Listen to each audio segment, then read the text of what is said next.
Ahoj, čau, Bedekr, další díl. Hele, my se teďka nacházíme teda na prvním checkpointu ty zakázané zóny.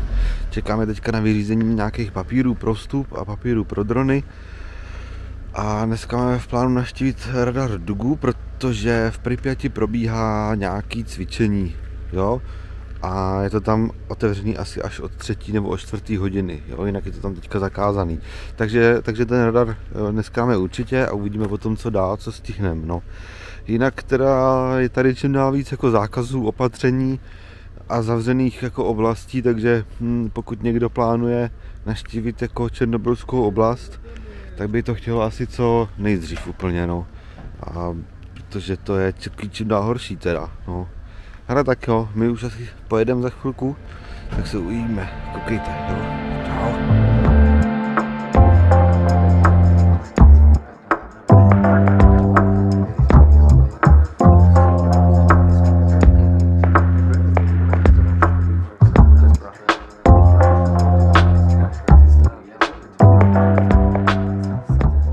Takže my jsme úspěšně překonali 2 další checkpointy a teďka se nacházíme konečně před tím radarem Duga, jo? Takže jdeme teďka dovnitř. Ještě zase čekáme na vyřízení papíru na drona, ale měl by to být zase v cajku, takže půjdeme dovnitř a vy to uvidíte, jo?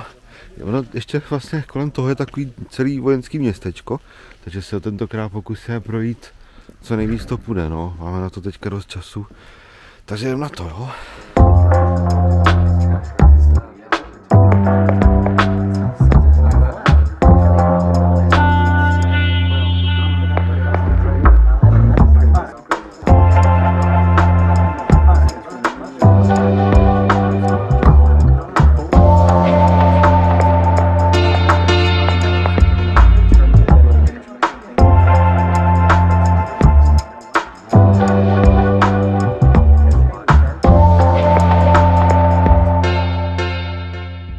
My se teďka nacházíme v té obytné části, obytné a civilní části. Tam je vlastně takový malý úplně městečko, který sloužilo pro tu posádku, obsluhu toho radaru, jo. Takže tady je úplně všechno. Od divadel, od kin, od obchodu pro děti, potraviny, a všecko, prostě celé město. Takže začínáme teda nejdřív tady, no. Tak jo.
Takže my se teďka nacházíme přímo u toho radaru Duga, který byl teda přezdívaný jako ruský datel mimochodem, protože dozvěděli jsme se dneska, co jsem taky nevěděl, že piloti osobáků, co tady vylítali z Kyjeva, tak vlastně kolikrát ztráceli ten signál z té kontrolní věže a vlastně i tam slyšeli to ťukání, proto byl pojmenovaný ruský datel, ale myslím si, že to pojmenování ruský datel vzniklo od radioamatérů, který ho jakoby obrazně lovili a vlastně taky slyšeli jenom to ťukání.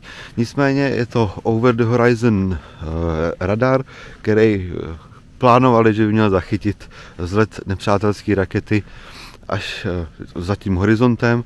Ten radarový systém Duga se skládal vlastně z tří takhle satelitů nebo radarů, který by měli si nějak pomáhat.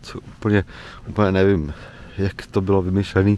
Ono to vlastně nikdy ani nefungovalo a údajně cena toho projektu bylo, když se sečte celé to město Pripyat vybudovaný s jednou elektrárnou Černobyl. Takže taková byla cena asi tyhletý Dugy vlastně. No, ta Duga je 150 metrů vysoká a skoro kilometr dlouhá i s tou Dugou 200 menší vlastně. No je to asi 780 metrů, aby jsme dodržovali přesnosti. Jo. No takže my jsme teďka dorazili na cíl našeho prvního dne.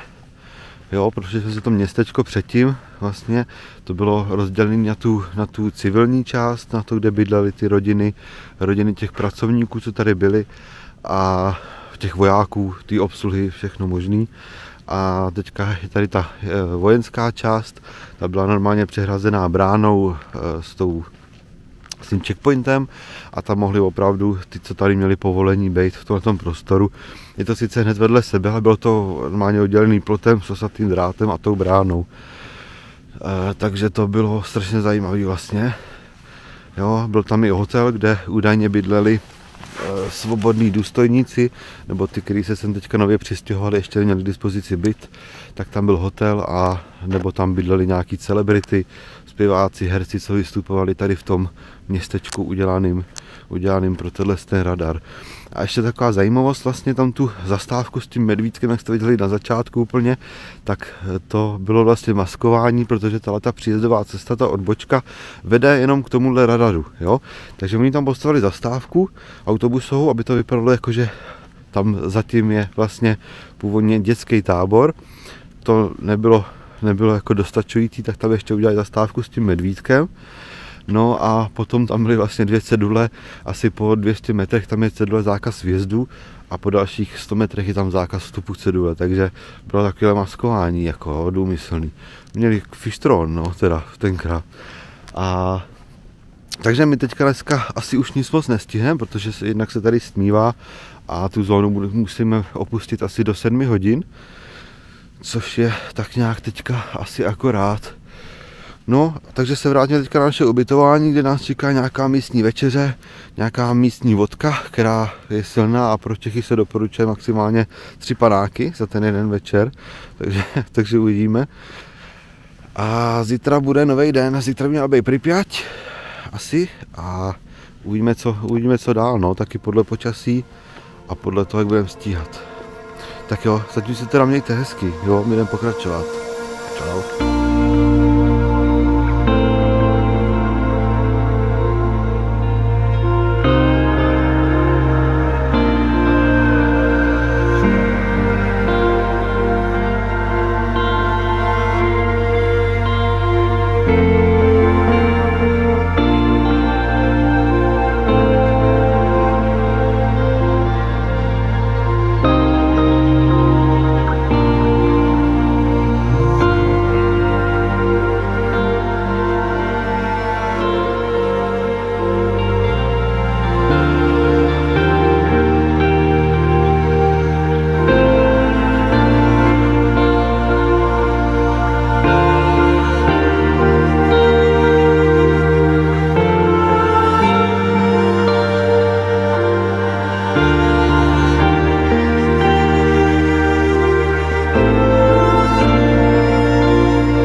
Якщо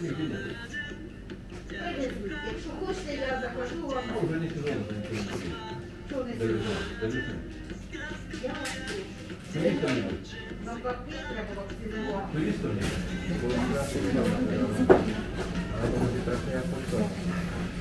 І 0,7 помножити на 131. Це 90. Please, 311, please. Оце все.